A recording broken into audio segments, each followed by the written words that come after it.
ونستعينه ونستغفره ونؤمن به ونتوكل عليه ونعوذ بالله من شرور أنفسنا ومن سيئات أعمالنا من يهده الله فلا مضل له ومن يضلل فلا هادي له ونشهد أن لا إله إلا الله وحده لا شريك له ونشهد أن محمدا عبده ورسوله صلی اللہ تعالی علیہ وعلى آلہ واصحابہ وبارک وسلم تسلیما کثیرا کثیرا اما بعد فاعوذ باللہ من الشیطان الرجیم بسم اللہ الرحمن الرحیم یا ایہا الذین آمنوا من یرتد منکم عن دینہ فسوف یأتی اللہ بقوم یحبهم ویحبونہ أذلة على المؤمنين أعزة على الكافرين يجاهدون في سبيل الله ولا يخافون لومة لائم۔ قرآن مجید کی اس آیت پر کئی ہفتوں سے بیان چل رہا ہے۔ آج اکتوبر کی 25 2019 اور 25 صفر 1441 ہجری۔ اے ایمان والو، تم میں سے کوئی بھی اپنے دین سے پیچھے ہٹے گا، ریورس ہوگا، تو اللہ ایسے لوگوں کو پیدا کرے گا جو اللہ سے محبت کریں گے اور اللہ ان سے محبت کرے گا، اللہ کی راہ میں جہاد کریں گے، کسی ملامت کرنے والے کی پرواہ نہیں کریں گے۔ اس آیت پر درس چل رہا ہے، اور جب میں کوئی درس دیتا ہوں تو کچھ واقعات پورا ہفتہ اسی حساب سے سامنے آتے ہیں، تو میرا فوراً ذہن جاتا ہے کہ یہ اسی آیت سے متعلق ہے۔ 2-3 دن پہلے مشہور کرکٹر سعید انور سے بڑی لمبی گپ شپ ہوئی۔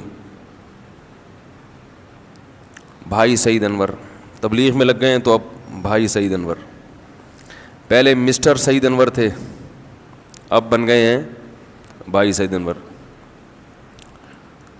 تو جب میں نے ان کے بچوں کو ان کے گھر پہ انوائٹڈ تھا، کھانا وانا کھایا کٹھے، تو ان کے بچوں کا میں نے حلیہ دیکھا۔ ان کا حلیہ تو سب نے دیکھا وہی ہوگا، ماشاءاللہ بڑی لمبی داڑھی، بالکل شریعت کے مطابق لباس۔ ان کے بچوں کا جو حلیہ میں نے دیکھا، تو آج کل پروفیشنل مولاناز کے بچوں کا اس ٹائپ کا حلیہ نہیں ہوتا، بہت سو کا۔ ماشاءاللہ دیکھ کے خوشی ہوئی، ایسا لگ رہا تھا کسی کٹر قسم کے مولوی کے بچے ہیں، مدرسے کے بچے ہیں، لگ ہی نہیں رہا تھا کہ یہ کسی سابق کھلاڑی کے بچے ہیں۔ آپ بھی تھے نا، گواہ بھی موجود ہیں۔ تو اس وقت مجھے یہ بات ذہن میں آئی، قرآن کی یہ آیت، کہ تم اگر دین سے پیچھے ہٹو گے تو اللہ ایسے لوگوں کو پیدا کرے گا جو اللہ سے محبت کریں گے اور اللہ ان سے محبت کرے گا۔ وَلَا يَخَافُونَ لَوْمَةَ لَائِمٍ، وہ کسی کی پرواہ نہیں کریں گے۔ اب دیکھو یہ جو ڈریس ہے نا، ٹوپی اور شلوار ٹخنے سے اوپر، ٹھیک ہے ٹوپی کوئی اسلام میں ضروری نہیں ہے، لیکن بہرحال ایک مسلمان کا لباس ہمیشہ سے یہ رہا ہے کہ وہ سر کو ڈھانپ کے رکھتا ہے، تبھی لوگ نماز میں سر ڈھانپ لیتے ہیں کہ چلو نماز سے باہر نہیں پہن سکتے، بالوں کی سیٹنگ خراب ہوتی ہے، تو کم از کم نماز میں تو تھوڑا سا ایسا ڈریس پہنے جو اسلام کے ذرا قریب ہے۔ میں نے کہا کہ اسلام میں کوئی مخصوص ڈریس نہیں ہے، لیکن اتنی بات تو ہے نا کہ علماء صلحاء کا ایک ہمیشہ سے لباس چلا آ رہا ہے جو سنت کے زیادہ قریب ہے، تو اس ڈریس میں بھی لوگوں کو شرم آتی ہے۔ آج کل لوگ بولیں گے یار یہ تو بالکل پروفیشنل قسم کا مولوی لگ رہا ہے، سر پہ ٹوپی بھی آ گئی، شلوار ٹخنے سے اوپر بھی ہو گئی، ایک سادہ سا کرتا پہن لیا اور کلر بھی وائٹ۔ کلر جو چاہے پہنے، اسلام میں کوئی پابندی نہیں ہے۔ میں اس لیے بار بار اس کی وضاحت کر رہا ہوں کہ لوگ ان چیزوں میں ہی اسلام سمجھنا شروع کر دیتے ہیں۔ لیکن یہ بات ایک حقیقت ہے کہ اس ڈریسنگ میں لوگوں کو شرم آتی ہے کہ یہ ہمارا بچہ بالکل مولوی لگ رہا ہے، لگے انجینئر بنے بے شک، کام بے شک مولویوں والے کرے مگر دیکھنے میں کیا لگے؟ انجینئر لگے, ڈاکٹر لگے, پروفیسر لگے. دیکھنے میں مولوی لگنا لوگ برداشت, کیا خیال ہے؟ دیکھنے میں مولانا ٹائپ کا لگنا شروع ہو جائے یہ برداشت نہیں ہوتا لوگوں کو. تو بھائی سعید انور کے بچے دیکھنے میں کیا لگ رہے تھے کہ مولانا ہے ٹھیک, کھلاڑی کے بچے نہیں لگ رہے تھے. تو میں نے کہا ولا یخافون لومۃ لائم, ڈریسنگ بھی چینج کر لی, کسی ملامت کرنے والے کی پرواہ نہیں ہے. لوگ کہتے ہیں بھائی ماڈرن ذرا دیکھنے میں لگیں آپ. جناب ڈاکٹر ذاکر نائک سے جب ہماری ملاقات ہوئی, ان کی ایک ڈریسنگ تو وہ ہے جو ٹیلی ویژن کی اسکرین پر ہوتی ہے, لیکن ایک ڈریسنگ ان کی وہ ہے جو گھر میں ہوتی ہے یا نمازوں کے وقت پہ جو عام طور پہ وہ جاتے ہیں. وہ بالکل وہی ڈریسنگ ہے جس کا آج کل مذاق اڑایا جاتا ہے. میں جب ان کے گھر گیا ملنے کے لیے, اللہ تعالیٰ ان کی عمر میں برکت دے, دوبارہ انشاءاللہ ان قریب ملاقات طے ہوئی ہے ڈاکٹر صاحب سے, تو وہی ڈریس تھا ان کا جس پہ لوگ تنقید کرتے ہیں. آدھی پنڈلی تک ان کی شلوار تھی. ہمیں لوگ طعنہ دیتے ہیں کہ یہ فنڈامنٹلسٹ قسم کے مولوی ہیں, شلواریں ٹخنوں سے اوپر رکھتے ہیں, ایسا ہونا چاہیے جیسے ڈاکٹر ذاکر نائک ہے. تو بھائی ڈاکٹر ذاکر نائک صاحب کا آپ اصل حلیہ دیکھ لیں تو وہ بھی اس حدیث کو فالو کرتے ہیں. رسول اللہ صلی اللہ علیہ وسلم نے ارشاد فرمایا کہ ان ثلاث لا یکلمہم اللہ یوم القیامہ ولا ینظر الیہم ولا یزکیہم, اور ان تین لوگوں میں آپ صلی اللہ علیہ وسلم نے المسبل ازارہ کا بھی ذکر کیا, جو اپنے ازار کو نیچے کھینچتے ہیں. تو بھائی سعید انور کی بات چل رہی تھی, ان کے بچوں کو دیکھ کے لگا کہ یہ لا یخافون لومۃ لائم, جب ایک دفعہ اس لائف کو چھوڑا ہے تو ہمیشہ کے لیے چھوڑ دیا. تو میں نے ان سے بھی یہ بات کہی, میں نے کہا دیکھیں اللہ تعالیٰ نے کہا ہے کہ اگر تم ہٹو گے تو اللہ ایسے لوگ پیدا کرتا رہے گا. تو بات یہ ہے کہ جب کسی سے محبت ہوتی ہے تو محبوب کی بات فوراً انسان مانتا ہے, چاہے اس کی لاجک سمجھ میں آئے یا نہ آئے. جنہیں نبی صلی اللہ علیہ وسلم سے محبت نہیں ہے وہ آپ کی حدیثوں کو گھما پھرا کے, تعویلات کر کے, توڑ موڑ کے اپنے حساب سے ڈھالنے کی کوشش کرتے ہیں. 3 درجات ہیں محبت کے حوالے سے. ایک تو یہ کہ انسان محبت کے اعلیٰ درجے تک پہنچے, بس جیسے نبی نے کہہ دیا ویسے کر لیا. ایک درجہ یہ کہ جیسے نبی نے کہا ویسے کر تو نہیں رہا, لیکن ندامت کا احساس ہے کہ کرنا چاہیے, نہیں ہو پا رہا. اللہ سے انسان دعا کرتا ہے اللہ توفیق دے دے ہمیں. یہ جو عام طور پر مارکیٹ میں جس قسم کے مسلمان پائے جاتے ہیں یہ والا ریشو زیادہ ہے کہ عمل نہیں ہو رہا لیکن ندامت کا احساس ہے کہ اللہ کے نبی نے حکم دیا اعفوا اللحیٰ, داڑھی بڑھاؤ. بھائی نبی کا حکم سر آنکھوں پر, ماحول معاشرہ ہمیں چلنے نہیں دے رہا, اللہ سے دعا مانگتے ہیں اللہ ہمیں توفیق دے دے, ٹھیک ہے نا. تو یہ بھی محبت کا کسی نہ کسی درجے میں محبت ہے کہ انسان کو ندامت کا احساس ہو. اور ایک درجہ یہ ہوتا ہے کہ آپ کو نبی کا حکم چونکہ مشکل لگ رہا ہے تو آپ نے نبی کے حکم کو ہی کیا کر دیا, چینج کر دیا. یہ مولوی لوگ داڑیاں واڑیاں, ان کو پورا اسلام داڑھی میں ہی نظر آتا ہے, ان کا پورا اسلام شلوار ٹخنے سے اوپر میں ہی نظر آتا ہے. اسلام صرف یہ نہیں ہے, اسلام اس کے علاوہ بھی بہت کچھ ہے جو ان مولویوں میں نہیں ہے. اس طرح کے تانے لوگ دیتے ہیں. یہ بات تو درست ہے کہ اسلام داڑھی میں نہیں ہے, لیکن داڑھی میں تو اسلام ہے نا, اسلام میں تو داڑھی ہے نا. پورا اسلام یقیناً داڑھی میں نہیں ہے, لیکن پورے اسلام میں ایک حکم بولے بھائی داڑھی بھی ہے. تو ہم یہ نہیں کہتے کہ جس نے داڑھی رکھ لی تو بس وہ پکا مسلمان بن گیا, وہ جو مرضی کرتا رہے, یہ قطعاً ہم نہیں کہتے. لیکن ہم یہ کہتے ہیں کہ جس نے داڑھی رکھ لی اس نے اسلام کے ایک بڑے حکم پر عمل کر لیا. اب ہم اسے کہتے ہیں بھائی دوسرے حکام بھی ہیں, اخلاق سے لوگوں سے بات کرنا, بریک ٹائم پہ لگا دینا گاڑی کی بریک. وہ اس لیے کہہ رہا ہوں کہ بعض دفعہ داڑھی والے بریک ہی نہیں لگا رہے ہوتے, پھر وہ داڑھی کو بھی ملامت کی جاتی ہے وہ ایک مولانا صاحب جا رہے تھے, کسی خاتون کو ٹکر لگ گئی گاڑی میں, تو خاتون نے کہا اتنی بڑی داڑھی رکھ کے ٹکر مارتے ہو, شرم نہیں آتی؟ تو انہوں نے کہا محترمہ یہ داڑھی ہے, بریک نہیں ہے. صحیح ہے نا, بریک کا تعلق داڑھی سے, لیکن لوگ ہر غلطی کو کس کے کھاتے میں ڈال دیتے ہیں کہ داڑھی رکھی ہوئی اور غلط ڈرائیو کر رہا ہے, داڑھی رکھی ہوئی ہے غلط پارک کر رہا ہے. تو بھائی جو غلط پارک کر رہا ہے اس لیے نہیں کہ داڑھی رکھی ہوئی ہے, بلکہ اس لیے کہ اس نے اسلام کے ایک حکم کو تو فالو کر لیا, دوسرے حکم کو وہ فالو نہیں کر رہا. اگر وہ دوسرے کو بھی فالو کرتا تو اس میں بھی ٹھیک ہو جاتا. کیا خیال ہے بھائی, غلط کہہ رہا ہوں؟ داڑھی رکھ کے بد اخلاقی سے بات کر رہا ہے, تو داڑھی کوئی بد اخلاقی نہیں سکھاتی انسان کو. بات یہ ہے کہ اس نے مولانا صاحب کے داڑھی کے بارے میں بیان سنے, اخلاق کے بارے میں بولے بھائی نہیں سنے, اس لیے وہ داڑھی ہے مگر اخلاق شارٹ ہے. بھائی جس پر عمل کرے گا اسی پر عمل ہوگا نا. تو بعض لوگ پہلے سے بد اخلاق ہوتے ہیں, داڑھی تو رکھ لیتے ہیں مگر وہ اخلاق کو ٹھیک کرنے کی کوشش نہیں کرتے.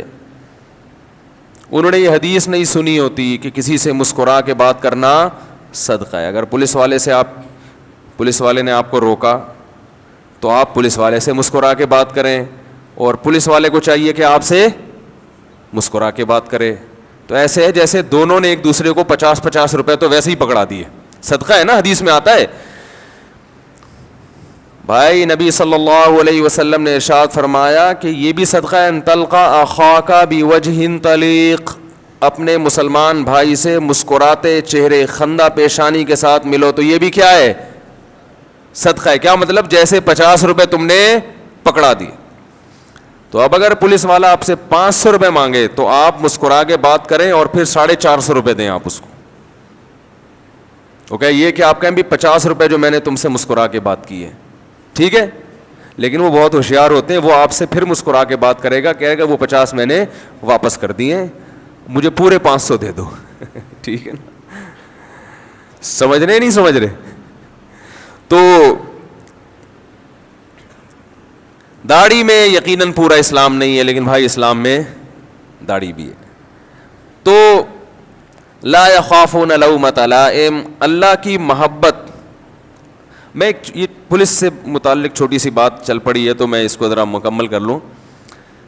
لوگ پولیس والوں پہ اعتراض کرتے ہیں, وہ تمیز سے بات نہیں کرتے, وہ یوں نہیں کرتے, وہ یوں کرتے ہیں, لیکن جو میری اپنی ایک مشاہدہ ہے نا, لوگ بھی پولیس والوں سے تمیز سے بات نہیں کرتے, یہ بھی میں نے دیکھا ہے. میرا اپنا ذاتی تجربہ یہ ہے کہ میں نے جب بھی پولیس والوں سے محبت سے, عزت سے بات کی ہے تو انہوں نے عزت دی ہے. میرا اپنا تجربہ ہے, ہو سکتا ہے غلط ہو, لیکن بہرحال ہے یہ.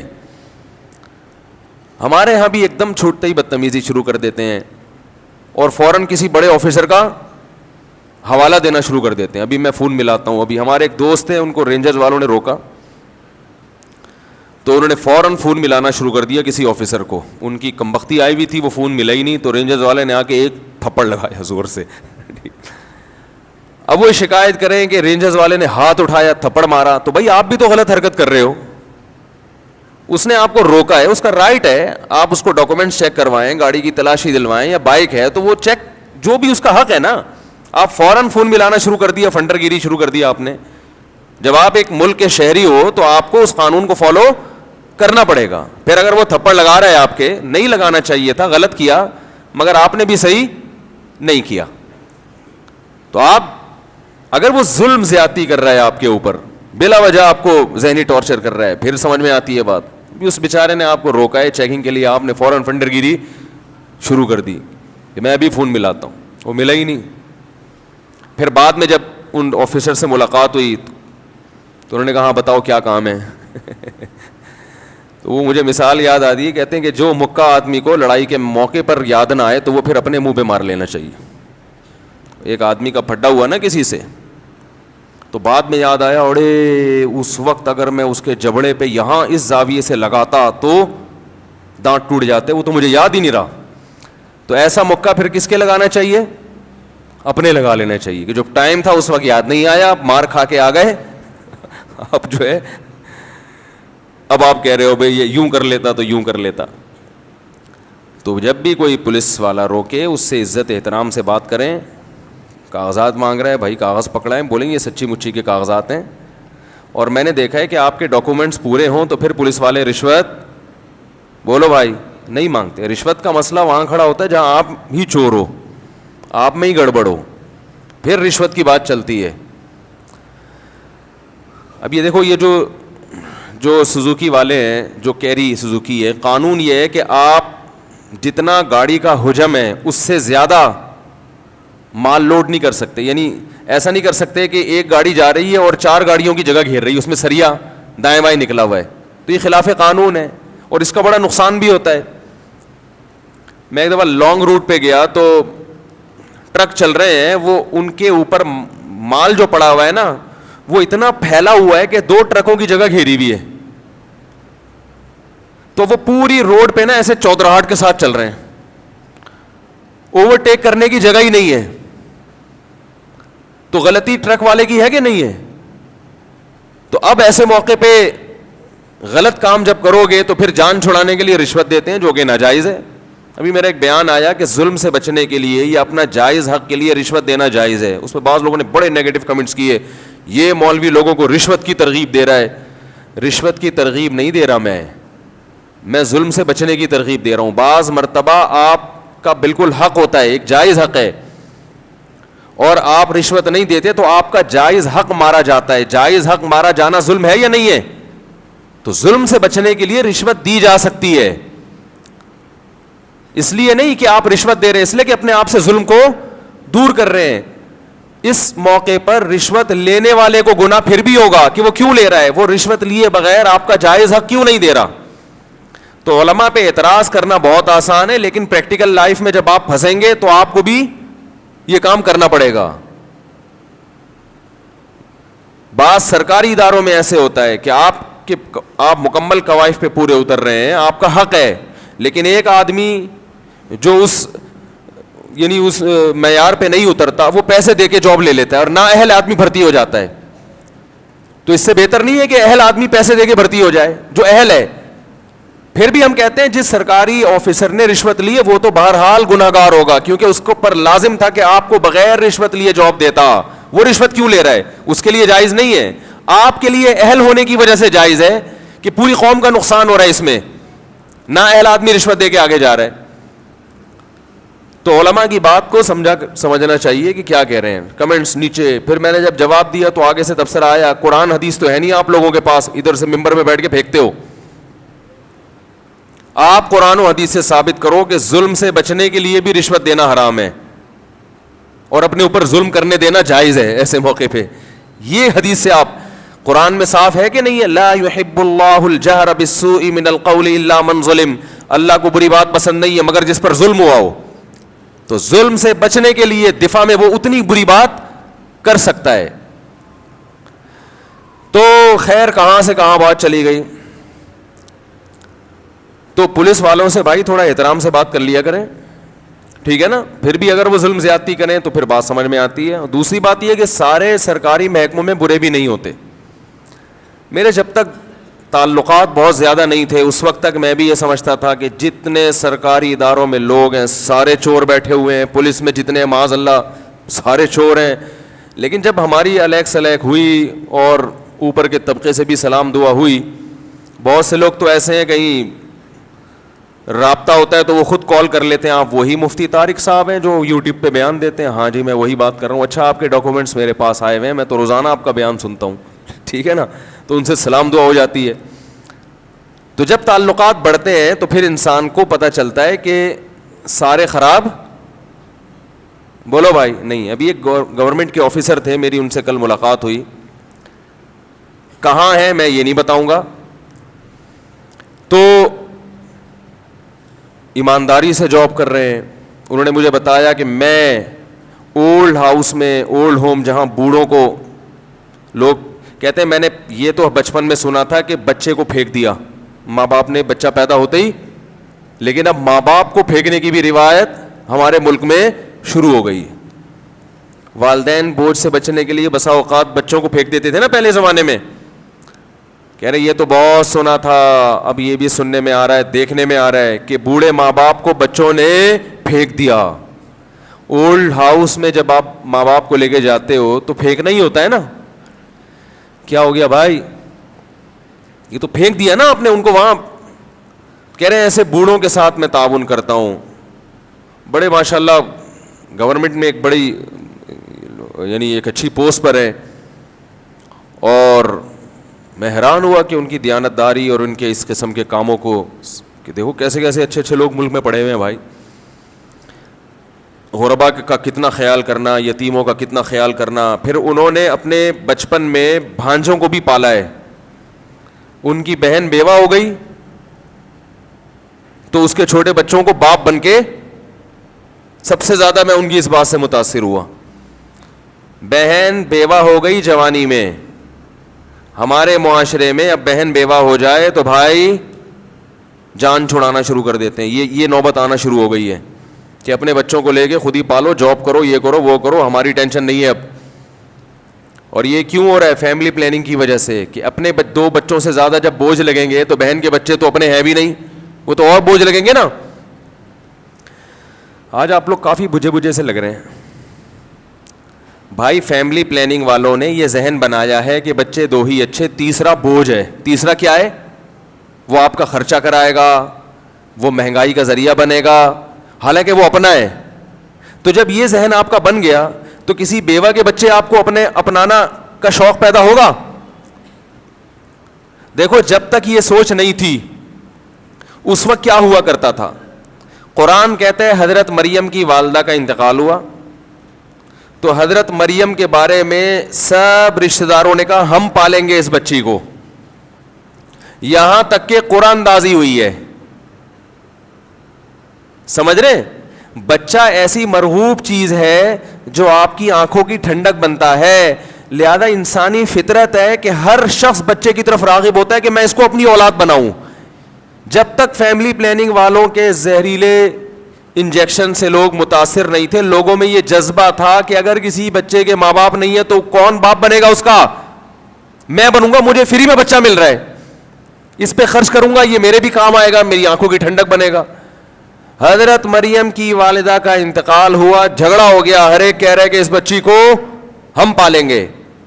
اور آج انڈیا میں دیکھو اپنی بچیوں کو مارا جا رہا ہے ماں کے پیٹ میں. سمجھ رہے ہیں؟ یہ فیملی پلاننگ کے, ہم تو چیختے رہتے ہیں نا ہر وقت, اس لیے چیختے ہیں. پورے کلچر کی ایسی کی تیسی کر دی انہوں نے. کتے پال رہے ہیں, ان پہ خرچ کرتے ہوئے تکلیف نہیں ہو رہی. بندروں کو پالا جا رہا ہے, بلیوں کو پالا جا رہا ہے. انسان اپنا بچہ پالتے ہوئے بوجھ کے اتنے بچے ہو. اب انڈیا میں قانون بنایا کہ جس کے 2 سے زیادہ بچے ہو گئے اس کو سرکاری جاب نہیں ملے گی. سمجھ رہے ہو؟ یعنی ایک پینلٹی بنا دی ہے کہ بچہ پیدا ہونا ایک کیا ہے, جرمانہ دینا پڑے گا. کوئی یہ نعمت نہیں ہے, یہ تم نے ملک کو عذاب دے دیا. انسان کو جب آپ ایک ٹینشن بنا کے معاشرے میں پیش کرو گے تو پھر انسان انسانوں سے محبت نہیں کرے گا, وہ ان پہ خرچ نہیں کرے گا, وہ سمجھے گا یہ جرمانہ ہے, اس پہ جو میں خرچ کر رہا ہوں یہ میں انسانیت کی خدمت کر کے ترقی نہیں کر رہا, بلکہ یہ میں ایک پینلٹی ہے جو میرے اوپر لگ چکی ہے. پینلٹی انسان شوق سے نہیں دیتا, اولاد پہ خرچ شوق سے کرتا ہے. بچوں کو تو کھلانے میں مزہ آتا ہے انسان کو. تو حضرت مریم علیہ الصلوۃ والسلام کے بارے میں جھگڑا ہو رہا ہے, یہم یکفل مریم, کون مریم کو پالے گا؟ تو ان کی خالہ کے نام قرآن نکلا. زکریا علیہ السلام خالو تھے, ان کے نام قرآن نکلا. زکریا علیہ السلام خوش ہو گئے, پھر انہوں نے پالا. پھر اللہ نے کیسی برکتیں عطا فرمائی زکریا علیہ السلام کو حضرت مریم کی وجہ سے. ان کے بطن سے عیسیٰ ابن مریم پیدا ہوئے. تو وہ جو تھے نا گورنمنٹ کے آفیسر, میں نے ان سے ایک بات کہی, میں نے کہا دیکھیں آپ نے جو اپنی بہن, بیوہ بہن کے بچوں کی کفالت کی باپ بن کے, ان کے وہ بچے بھی بیٹھے ہوئے تھے وہیں, جوان ہو گئے ماشاءاللہ, جتنی نیکیاں آپ کر رہے ہو نا اولڈ ہوم میں جا کے بوڑھوں کی خدمت, یتیموں کی, سب سے بہتر خدمت کون سی تھی؟ بولو نا یار, یہ ہے جو بہن کے بچوں کو باپ بن کے پالا آپ نے, سب سے بہتر. اور آخرت میں انشاءاللہ سب سے زیادہ یہ کام آئے گی, کیونکہ قرآن نے وہ یتیم جو آپ کا رشتہ دار ہے اس پر حسن سلوک کو جتنی اہمیت سے بیان کیا, کسی اور مخلوق کے حق کو اتنی اہمیت سے بیان نہیں کیا ہے. کیسے سمجھائیں یار, کیا ہو گیا آپ لوگ آج بہت بجھے سے لگ رہے ہو بھائی, مزہ نہیں آ رہا. شاید میں غلط باتیں کر رہا ہوں. قرآن نے سب سے, دیکھو مخلوق, دین کن چیزوں کا نام ہے؟ اللہ کے حقوق اور مخلوق کے, اسی کا نام ہے نا. ہاں تو کر دیں, ہاں شکر ہے. مجھے جب تک مجھے سامنے سے رسپانس نہ ملے نا, مجھے پھر بات نہیں ہوتی. ہم خطیب تو ہے نہیں کوئی زمین آسمان کے قلابے ملائیں, مکے ہوا میں لہرائیں اور پھر قافیہ ملا کے تقریر کریں اور مجمع گرما دیں. یہ تو بڑے صاحب کمال لوگوں کا کام ہوتا ہے. ہم تو بیٹھ کے بس باتیں کرتے ہیں بیٹھ کے. وہ ایک دفعہ میں پنجاب میں, میرا کہیں بیان تھا, پرانی بات ہے 2004 کی, تو وہ جگہ جگہ بینر لگے, خطیب پاکستان جامعۃ الرشید کے مشہور ترین خطیب مفتی طارق مسعود صاحب تشریف لانے والے ہیں, اور اتنے بجے ان کا جگہ جگہ نا وزیر آباد میں بینر لگ گئے. اب میں جب گیا تو لوگ مجھ سے پوچھ رہے ہیں کہ وہ خطیب صاحب کب آئیں گے. مجھ سے لوگ پوچھ رہے ہیں کہ وہ جو مفتی طارق مسعود صاحب کراچی سے آئے ہیں خطیب, وہ کب آئیں گے. میں نے کہا آ گئے, وہ ہم ہی ہیں. وہ ان کو یقین ہی نہیں آ رہا تھا یہ وہ خطیب ہیں. میں نے کہا جب بیان ہوگا تو پھر بالکل یقین ہوگا کہ یہ وہ ہے ہی نہیں, کیونکہ یہ خطیب نہیں ہے. خطابت تو ایک بڑا کمال ہے بھائی, ہم تو نالائق لوگ ہیں تو سیدھی سیدھی بات کرتے ہیں آپ کے سامنے, اللہ کرے سمجھ میں آ جائے. نہیں آئے تو ہم کہتے ہیں دوبارہ ٹرائی کریں گے اگلے جمعے, پھر ٹھیک ہے نا, پھر سمجھ میں آ جائے تو بھی ٹھیک ہے, نہیں آئے تو پھر ایک دفعہ ٹرائی کریں گے. کیا خیال ہے؟ ٹرائی کرتے کرتے مر جائیں گے, اپنا فرض ادا ہو جائے گا. دوسرے علماء بھی ہیں وہ بھی ٹرائی کر رہے ہیں, ہم بھی کر رہے ہیں, مل جل کے کرتے رہیں گے. اللہ جتنی معاشرے کی اصلاح کی توفیق دے ہو جائے گا. نہیں ہوا تو ہم بتا دیں گے اللہ ہم سے جو ہو سکا ہم نے کیا. باقی ہدایت کس کے ہاتھ میں ہے؟ اللہ کے ہاتھ میں. تو دیکھو اللہ کے جو حقوق ہیں, اسلام جو ہے دو چیزوں کا نام ہے نا. اللہ کا حق, یہ پانی ٹھنڈا تو نہیں ہے, دو قسم کے حق ہیں, ایک ہے اللہ کا حق اور ایک ہے مخلوق کا حق. مخلوق میں جانوروں کے بھی حقوق ہیں اور انسانوں کے بھی. تو جانور کے حق کی زیادہ ویلیو ہے یا انسان کی؟ بولو بھائی, انسان کی. پھر انسان میں جو حق ہے وہ رشتہ داروں کا حق ہے پہلے یا غیر رشتہ داروں کا؟ رشتہ داروں کا. پھر رشتہ داروں میں جو کمزور ہیں ان کا حق زیادہ ہے یا جو کمزور نہیں ہے ان کا زیادہ ہے؟ یقیناً کمزور کا. اور کمزوروں میں جو سب سے بڑا کمزور جس کو اللہ نے قرار دیا ہے, جو بالکل قسمہ پرسی میں زندگی گزارتا ہے, یہ وہ نابالغ بچہ ہے جس کا باپ بچپن میں فوت ہو جائے. کیونکہ باپ سے بڑی نعمت اللہ نے کوئی پیدا نہیں کی ہے. ماں مر جائے تو بھی نقصان ہے, اتنا نہیں ہے جتنا باپ کے مرنے سے ہوتا ہے. ماں سے محبت یقیناً زیادہ ملتی ہے, مگر جو سہارا ملتا ہے نا بچے کو, تربیت, سہارا, اس کی ایجوکیشن اور یہ ہر چیز, اس کی حفاظت, باپ کو پتا ہے کہ بچے پر کہاں کہاں سے نظریاتی حملہ ہو سکتا ہے, کہاں کہاں سے خراب ہو سکتا ہے یہ, اور خاص طور پر اگر وہ بیٹی ہے تو کہاں سے اس کی عزت کو خطرہ ہو سکتا ہے, اس کو کوئی بیوقوف بنا سکتا ہے. تو یہ محافظ اللہ نے کس کو بنایا؟ باپ کو. اس لیے کہتے ہیں نیچرل گارجن جو ہے نا وہ باپ ہے. تبھی اسلام میں بیوی بیوی میں علیحدگی ہو جائے تو عورت بچپن میں تو باپ بچوں کو پال سکتی ہے, جب بچپنا ختم ہو تو شرن پھر وہ باپ کے پاس آتے ہیں. آج کل ہماری عدالتوں میں اس پر بھی عمل نہیں ہوتا. فقہا نے یہاں تک لکھا ہے کہ لڑکا جب 7 سال کا ہو جائے تو باپ کو لازمی دیا جائے گا, اگر وہ لینے کے لیے تیار نہ ہو تو بھی دیا جائے گا, اس کو رکھنا پڑے گا اس کو, کیونکہ بچے کا فائدہ باپ کے پاس رہنے میں زیادہ ہے, ماں کے پاس رہنے میں زیادہ نہیں ہے. ماں سے ملتا رہے گا وہ یقیناً, لیکن رہے گا کس کے پاس؟ اور عجیب بات ہے, جب تک گورے فطرت پہ تھے, برطانیہ کا جو لا تھا جو پاکستان میں چلتا رہا ایک طویل عرصے, اس میں بھی یہ لکھا ہوا تھا کہ میاں بیوی میں جب علیحدگی ہو جائے گی تو نیچرل گارجن بچوں کا باپ رہے گا.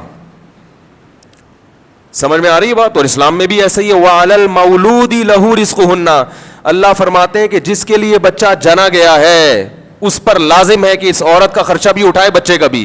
تو اللہ کے الفاظ کیا ہیں؟ جس کے لیے بچہ جنا گیا, یعنی باپ کو اللہ نے تعبیر کیسے کی؟ اس کے لیے جنا گیا ہے. تو آج کل بہت مسئلہ خراب ہوتا ہے, لوگ ماؤں پہ ترس کھا کے کہتے ہیں نہیں بچہ ماں کے پاس رہے گا, بچپن میں رہے گا, کیونکہ بچپن میں اس کو تربیت کی اور حفاظت کی اتنی ضرورت نہیں ہے, اس کو ماں کی ممتا کی ضرورت زیادہ ہے. تو علماء نے بیان کیا 7 سال کا لڑکا 7 سال تک ماں کے پاس اور لڑکی 9 سال تک. 9 سال کے بعد لڑکی کس کے پاس آئے گی؟ باپ کے پاس. اور لڑکا 7 سال کے بعد کس کے پاس آئے گا؟ باپ کے پاس. جنرل مشرف سے پہلے ہماری عدالتوں میں بھی یہی لا تھا. سمجھ رہے؟ عدالت میں جو قانون تھا وہی تھا. ہاں جب باپ کے پاس آئے گا تو ماں سے ملتا رہے گا, ہفتے میں 1 دن ماں کے پاس رات بھی گزارے گا. سمجھ رہے؟ ملنے سے کوئی نہیں روک سکتا, لیکن مستقل بنیادوں پہ رہے گا کس کے پاس؟ کیونکہ بچے کا فائدہ اس میں باپ کو حق نہیں دیا جا رہا, بچے کو دیا جا رہا ہے حق, کہ اب بچے کا فائدہ جب بڑا ہو رہا ہے تو باپ کے پاس رہنے میں زیادہ ہے. وہ تربیت کرے گا, اخلاق سکھائے گا اس کو, اس کی حفاظت کرے گا, اس کو بزنس سکھائے گا, ایجوکیشن میں دیکھے گا کہ اس کو کس قسم کی ایجوکیشن دینی چاہیے. لیکن ہمارے ہاں عدالتوں میں سارے قانون کیا ہو گئے؟ تلپٹ ہو گئے. مکمل عورت کو فیور کیا جاتا ہے. میں مانتا ہوں کہ بہت سے مرد ظالم ہوتے ہیں, عورت پہ ظلم کرتے ہیں, لیکن بہت سے ظالم نہیں بھی ہوتے. عدالت یہ دیکھتی نہیں ہے کہ مرد ظالم ہے یا عادل ہے, کیا ہے. عدالت نے بچے ماں کو پکڑا دیے اور اس کے بعد پوری زندگی باپ ان بچوں کے لیے ترستا رہتا ہے, اسے ٹھینگے کے علاوہ کچھ بھی نہیں ملتا. یہ عملی طور پر عدالت میں یہ ہو رہا ہے. خرچہ سارا باپ پہ ڈال دیتی ہے عدالت. حتیٰ کہ عدالت میں جو ملاقات ہوتی ہے نا, اس میں بچوں کو لانے لے جانے کا خرچہ بھی باپ کے ذمے, خرچہ مکمل باپ کے ذمے, ان کی اسکولنگ بھی, یونیورسٹی کا خرچہ باپ کے ذمے, لیکن کس اسکول میں پڑھیں گے یہ فیصلہ ماں کرے گی. عجیب بات ہے یا نہیں ہے؟ کولو کا بیل اس کو بنا دیا, اور بچوں کے فیوچر میں ٹانگ اڑانے کی اجازت باپ کو بالکل بھی نہیں ہے. یہ ہے ہمارے اسمبلی میں بیٹھے ہوئے لوگ جو قانون سازی کرتے ہیں. سمجھ رہے ہیں کہ نہیں؟ اس سے بغاوتیں پھیل رہی ہیں. پھر اب بہت سے لوگ میں نے دیکھے کہہ رہے عدالت نہیں جائیں گے, ہم نچائیں گے. اب بچے اگر باپ کے پاس ہیں تو باپ کہتا ہے میں نچاؤں گا, کیونکہ مجھے پتا ہے عدالت میں گیا بچے میرے ہاتھ سے گئے, لہذا وہ بچوں کو لے کے کوئی پنجاب بھاگ رہا ہے, بیوی پھر پنجاب کی عدالت میں کیس کرے گی تو کراچی بھاگ کے آ جائے گا. تو آپ خود ایسے قانون بناتے ہو جس سے لوگوں کو ظلم پر مجبور کرتے ہو. اس کو پتا ہے کچھ بھی نہیں ملے گا مجھے ثواب کے علاوہ صبر کے. اور پھر بچہ جب ماں کے پاس رہتا ہے علیحدگی کے بعد, تو اکثر مائیں بچوں کو باپ کے خلاف ورغلا دیتی ہیں. ایسا اس کا ذہن بناتی ہے کہ بچے بڑے ہو کر بھی باپ کے پاس جانے کے لیے تیار نہیں ہوتے. میں نے خود وکیلوں سے یہ بات سنی ہے کہ بچہ اگر باپ کے پاس رہے تو اکثر وہ ماں کے خلاف نہیں ورغلاتا, وہ اپنے اختلافات بچوں کے سامنے ذکر نہیں کرتا. باپ کو اللہ نے ظرف دیا ہے. انتہائی معذرت کے ساتھ جو خواتین بیان سن رہی ہیں, اکثر, سب نہیں, اکثر خواتین جب بچہ ان کے پاس رہتا ہے تو بچے کو باپ کے خلاف ذہن بنا دیتی ہیں اس کا. عدالتوں میں آپ وکیلوں سے پوچھیں, وکیل کہتے ہیں صبح شام یہ ہو رہا ہے. وہ صاف لفظوں میں بچے کہہ رہے ہوتے ہیں ہمارا باپ برا آدمی ہے. یہ کس نے سکھایا ان کو؟ یہ ماں سکھاتی ہے. تو اللہ کے قانون کو فالو کرو میرے بھائی. سندھ میں بعض علاقوں میں بچیوں کی شادی قرآن سے کر دی جاتی ہے. کوئی کوشش کی جائے کہ اس پہ قانون سازی ہو. اس طرح کے درجنوں مسائل ہیں جو اسلام کے خلاف ہیں, جس میں ظلم ہو رہا ہے. کبھی کسی میں عورت پہ ظلم ہو رہا ہے, کسی میں مرد پہ. حضرت مفتی تقی عثمانی صاحب جب وفاقی شرعی عدالت کے جج تھے, جنرل ضیاء الحق نے وفاقی شرعی عدالت بنائی اور اس کا جج بنا دیا حضرت مفتی تقی عثمانی صاحب کو. اور اس عدالت کا کام یہ تھا کہ آپ کو ملک میں کوئی بھی قانون ایسا لگتا ہے جو شریعت کے خلاف ہے. کتنا بڑا کام کیا تھا ضیاء الحق نے, آپ دیکھیں. تو آپ وفاقی شرعی عدالت میں ایک سادہ پیپر پہ ایک دعویٰ لکھیں کہ سپریم کورٹ نے یہ فیصلہ کیا ہے یا ہائی کورٹ نے یہ فیصلہ کیا ہے, اور یہ فیصلہ قرآن و سنت کے خلاف ہے. اور اس پر آپ قرآن و سنت کے دلائل لکھیں, قرآن و سنت سے بھی لکھیں, فقہا سے بھی لکھیں, اور آپ کیس دائر کریں. وفاقی شرعی عدالت آپ کا کیس سنے گی, سماعت کرے گی. اگر اس کو یہ لگا کہ واقعی یہ خلاف شریعت ہے, وفاقی شرعی عدالت فیصلہ کر کے سپریم کورٹ کو نوٹس بھیجے گی اس قانون کو 6 مہینے کے اندر اندر بولو بھائی تبدیل کیا جائے. اگر سپریم کورٹ نے اس پہ ایکشن نہیں لیا تو 6 مہینے بعد وہ قانون خود بخود کالعدم ہو جائے گا. حضرت اقدس حضرت مفتی تقی عثمانی صاحب فرماتے ہیں کہ میں بہت لوگوں کے پاس گیا کہ جب تک میں وفاقی شرعی عدالت میں بیٹھا ہوا ہوں, اللہ کا واسطہ جو قانون خلاف شریعت لگے اس پہ کیس کر کے ابھی کروا لو. بہت حد تک ملک میں جو نظام ہے اسلامی ہو جائے گا. لیکن فرمایا کہ بہت کم رزلٹ آیا اس کا جو صبح و شام اسلام کے دھرنے, اسلام کی باتیں اور اسلام چاہیے. جب ایک لیگل قانونی طریقے سے ان کو اسلام نافذ کرنے کا موقع ملا تو انہوں نے دلچسپی, بولو بھائی, نہیں لی. اور حیرت کی بات یہ ہے کہ کچھ شقے 119 جزیات تھے جو چینج ہو گئے, 119 قوانین چینج بھی ہوئے ہیں, لیکن بہت بڑے بڑے قوانین نہیں چینج ہو سکے. تقریریں کرنا آسان ہے, کام کرنا مشکل ہے. حالانکہ وہ کام بھی بہت آسان تھا. اس سے معلوم ہوتا ہے کہ ہم خود اسلام نافذ کرنے میں مخلص نہیں ہیں. بہت سے کام ایسے ہیں جو قانونی طریقے سے ملک میں چینجنگ ہو سکتی ہے. تو خیر کہاں سے کہاں بات چلی گئی, یہ بات کہاں سے شروع ہوئی یار؟ وہ نیچرل گارجن پہ بات آ رہی تھی کہ وہ بچے کس کو ملتے ہیں, ماں کو. وہ قانون میں لکھا ہوا تو ہے 7 سال کا, لیکن لکھے ہوئے پہ عمل نہیں ہوتا. وہ ہمیشہ وہ ساری زندگی اس کی مقدر میں رولنا ہی ہے بس, اب کچھ بھی نہیں ملے گا اس کو سوائے ثواب. مانتا ہوں مرد ظالم ہوتے ہیں بہت سے, لیکن ظلم کی ایک سزا بھی تو رکھی ہے نا. بچے چھیننا کون سی سزا ہے بھائی ظلم کی؟ اگر کسی مرد نے ظلم کیا ہے تو علیحدگی ہو گئی نا, ختم بات. بچوں کو بھیٹ چڑھا دیا جاتا ہے. قرآن کے صاف الفاظ ہیں, لا تضار والدۃ بولدہا ولا مولود لہ بولدہ. فرمایا جس ماں نے بچے کو جنا ہے, بچے کی وجہ سے نہ ماں کو نقصان پہنچایا جائے گا اور نہ باپ کو نقصان. علیحدگی ہو گئی ہے تو بچے دونوں کے ہیں. بچپن میں ماں کے پاس رہیں گے, باپ ملتا رہے گا, رات بھی گزارے گا باپ ان کے ساتھ کبھی کبھار, خرچہ سارا باپ کے ذمے. اور جب تھوڑے بڑے ہو گئے 7 اور 9 سال کے, تو پھر کہاں آ جائیں گے, ادھر ٹرانسفر ہو جائیں گے, اور ماں ان سے جب چاہے گی ملے گی. باپ ماں سے روک نہیں سکتا, خرچہ ہمیشہ زندگی بھر باپ ہی کے ذمے. کتنا اچھا قانون ہے, لیکن نہیں, جو گھسیٹتا ہے بس وہ ادھر گھسیٹ رہا ہے, وہ ادھر گھسیٹ رہا ہے. ایک دنگا مستی ہو رہی ہے, ایک لڑائی ہو رہی ہے. میرے پاس صبح شام کیسز آتے ہیں, تو یہ ظلم ہے بھائی. پھر ان کے دماغ میں پکا پکا کے نا ورغلا دیتے ہیں ایک دوسرے کے خلاف. تو میں یہاں سے بات آئی تھی, نیچرل گارجن کون ہے؟ باپ. اب دیکھو ماں مر جائے تو ایسے بچے کا شریعت نے الگ سے کوئی نام نہیں رکھا, کیونکہ شریعت اس کو کوئی بہت بڑا نقصان نہیں مانتی. لیکن اگر بچے کا باپ مر جائے بچپن میں تو اس کو کیا کہتے ہیں؟ اس بچے کو بولو بھائی, یتیم. اس کو بڑا نقصان سمجھا جا رہا ہے. اس کو کیا سمجھا جا رہا ہے؟ بہت بڑا نقصان ہو گیا, گارجن ہی اس کا دنیا سے چلا گیا. اب اس کے مال پہ, کیونکہ ماں میں محبت بے شک بہت زیادہ ہوتی ہے, لیکن وہ معاشرے کی چالاکیوں کو نہیں سمجھتی. اس میں پاور نہیں ہے, طاقت نہیں ہے, دفاع کی قوت نہیں ہے.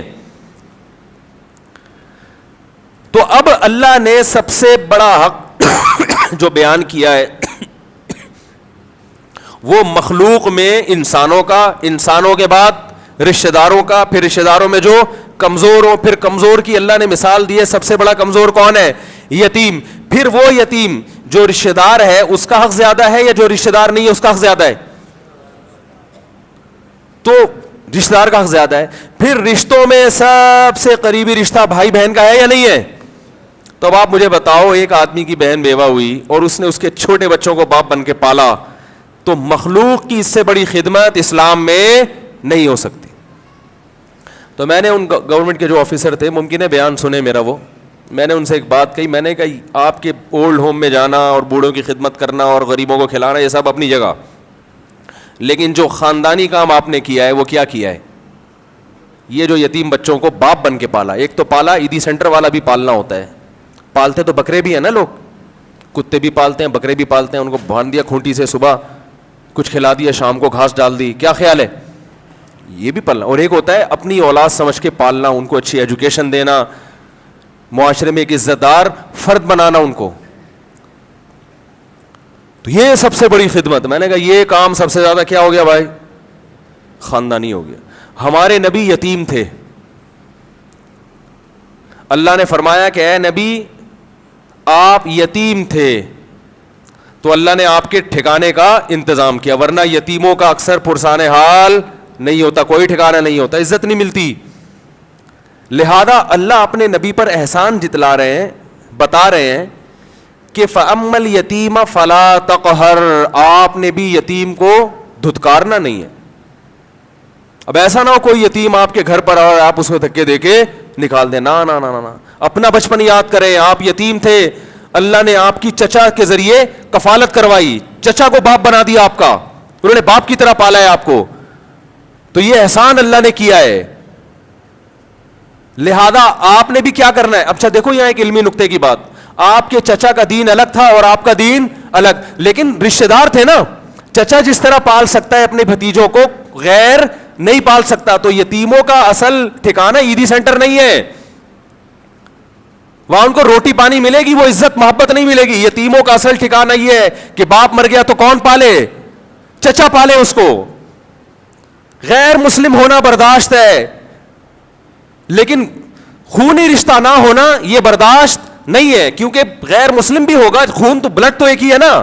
وہ جس محبت سے پالے گا کوئی دوسرا مسلمان ہو کے نہیں پال سکتا اس کو. تو آج رشتے بالکل ختم, رشتوں کی ویلیو ختم ہو گئی. ایک خاتون کا فون آیا, رو رہی تھی کہ میرا شوہر مر گیا, میں بیوہ ہو گئی, سسرال نے گھر سے نکال دیا کہ ان بچوں کو لے کے دفع ہو جاؤ یہاں سے. کیا ظلم ہے معاشرے میں بھائی. تو اللہ نے پھر نبی صلی اللہ علیہ وسلم نے کیسے عمل کر کے دکھایا اس پر.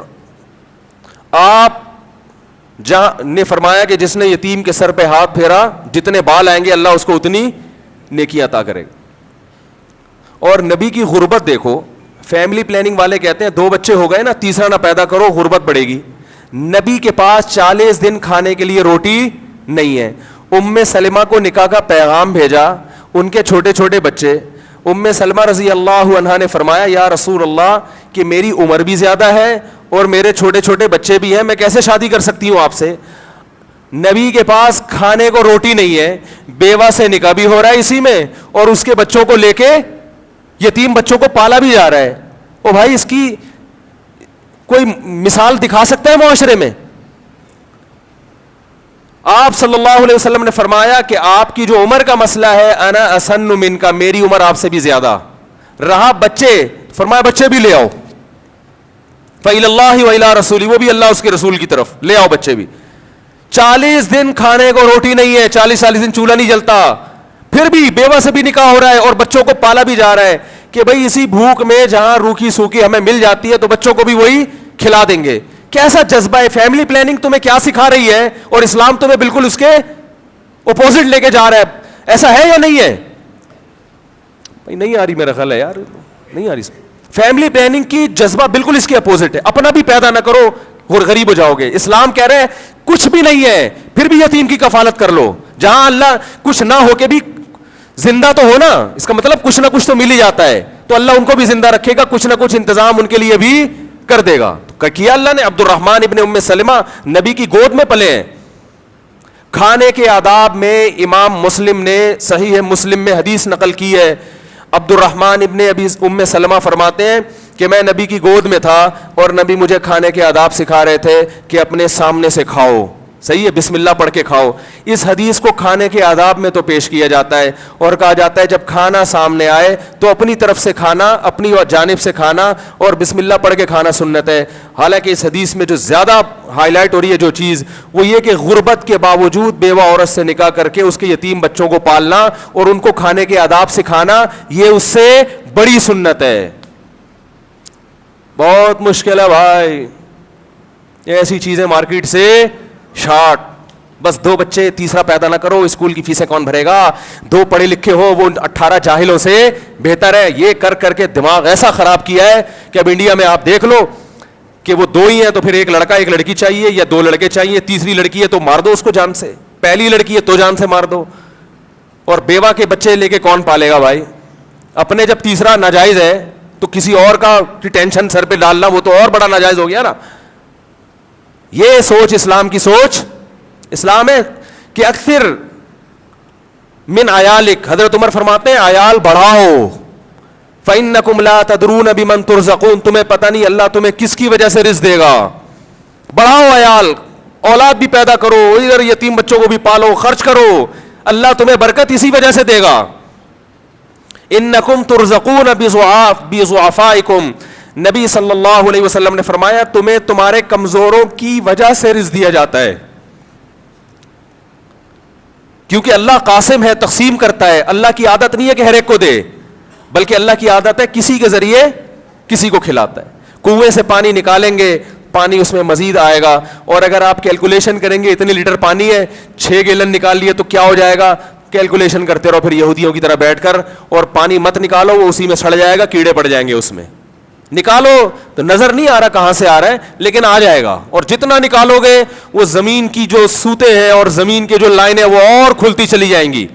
یہی حال ہے. اللہ نے بعض لوگوں کو کنواں بنایا ہے کہ وہ سخاوت کا دریا ہوتے ہیں, رشتہ داروں پہ خرچ کرتے ہیں تو اللہ ان کے مال میں برکت دیتا چلا جاتا ہے. اللہ سے دعا ہے اللہ عمل کی توفیق عطا فرمائے. بھائی وہ نکاح جن کا ہے وہ تشریف لا چکے ہیں کہ نہیں لا چکے؟ 2 منٹ کے اندر نکاح ہوگا. جمعے کی نماز کے بعد مجھے فوراً نکلنا ہے, تو آج وہ جمعے کے بعد والا پروگرام نہیں ہوگا. جمعے کی نماز میں جیسی سلام پھیرا جائے گا تو پہلے چندہ ہوگا, پہلے جنازہ نہیں ہوگا. اچھا 2 منٹ میں چندہ ہوگا, پھر فوراً جنازہ ہے, ٹھیک ہے؟ جلدی علی بھائی کہاں ہے؟ ریکارڈنگ ہونے دیں, وہ بند نہ کریں, جلدی جلدی, اسپیڈ. ٹھیک ہے دولہا بھائی ماشاء اللہ جلدی ہیں. دلہن کے جو وکیل ہیں محمد سلیم, آپ ہیں؟ آپ کی طرف سے اجازت ہے کہ میں 50,000 روپے مہر میں عبد الحنان ول سید اشتیاق علی کا نکاح اقصی بنت محمد سلیم سے اجازت ہے؟ Very good. الحمدللہ نحمده ونستعینه ونستغفره ونؤمن به ونتوکل علیہ ونعوذ باللہ من شرور انفسنا ومن سیئات اعمالنا من يهده الله فلا مضل له ومن يضلل فلا هادي له ونشهد ان لا اله الا الله وحده لا شريك له ونشهد ان محمدا عبده ورسوله صلی اللہ تعالی علیہ وعلى آلہ واصحابہ وبارک وسلم تسلیما کثیرا کثیرا. اما بعد فاعوذ باللہ من الشیطان الرجیم. بسم اللہ الرحمن الرحیم. یا ایھا الناس اتقوا ربکم الذی خلقکم من نفس واحدۃ وخلق منها زوجها وبث منهما رجالا كثيرا ونساء واتقوا الله الذي تساءلون به والارحام ان الله كان عليكم رقيبا. وقال تعالى يا ايها الذين امنوا اتقوا الله وقولوا قولا سديدا يصلح لكم اعمالكم ويغفر لكم ذنوبكم ومن يطع الله ورسوله فقد فاز فوزا عظيما. وقال النبي صلى الله عليه وسلم النکاح من سنتی وقال فمن رغب عن سنتی فلیس منی. وقال النبی صلی اللہ علیہ وسلم تزوجوا الودود الولود فانی مباہی بکم الامم. وقال النبی صلی اللہ علیہ وسلم تزوجوا ولا تکونوا کرہبان النصارى. جناب عبد الحنان بھائی, میں نے آپ کا نکاح 50,000 روپے مہر کے عوض میں اقصی بنت محمد سلیم سے کیا, آپ نے قبول کیا؟ اتنے آرام سے نہیں ہوتا بھائی, دور سے. جزاک اللہ. پھنس گئے آپ, یہ قبول تو کر لیا انہوں نے, ان کو پتہ نہیں اس قبول کا مطلب کیا ہوتا ہے. خیر اللہ برکتیں عطا فرمائے. دعا کر لیں اللہ تعالیٰ ان کی نکاح میں برکت دے. الحمدللہ رب العالمین والعاقبۃ للمتقین والصلاۃ والسلام علی رسول الکریم وعلی آلہ وصحبہ اجمعین. اے اللہ اس نکاح کو اپنے دربار میں قبول فرما. اے اللہ اس کی برکتیں میاں بیوی کو کامل طور پہ نصیب فرما. تادم حیات محبت الفت کے ساتھ زندگی گزارنے کی توفیق نصیب فرما.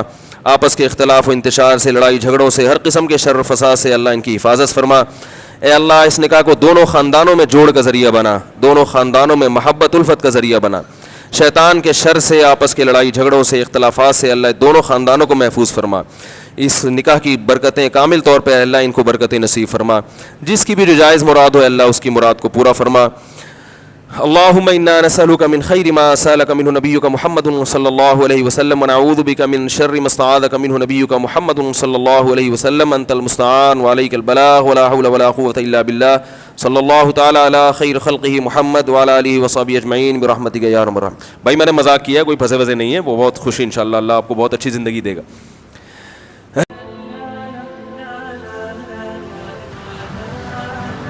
Thanks for watching. Don't forget to like, comment, share and subscribe to Mufti Tariq Masood Speeches channel.